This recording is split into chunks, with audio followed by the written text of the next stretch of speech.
今條片我想同大家分享下最近 Lambo 嘅情況。佢最近屙尿頻密咗好多，每次出街屙尿嘅次數比平時多咗1倍，而且尿嘅份量少，味道亦都比平時重，甚至乎尿液入邊帶有血。咁好果斷啦，我同 Lambo 媽咪都立即帶佢去睇醫生。醫生話佢應該係膀胱炎，發炎嘅原因係佢嘅妹妹先天性內收，導致細菌感染。咁好彩嘅係 Lambo 妹妹內收嘅程度又未去到好嚴重，不過醫生都有建議做手術，避免反覆感染。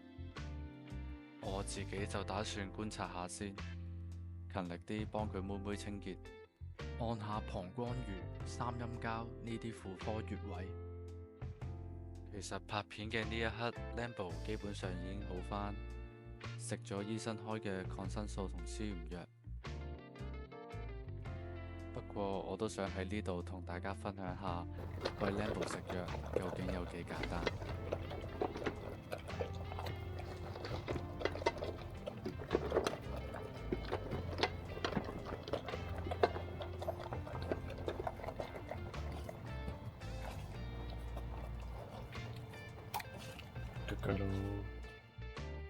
如果你都有過呢類型嘅經驗，留言分享俾我知。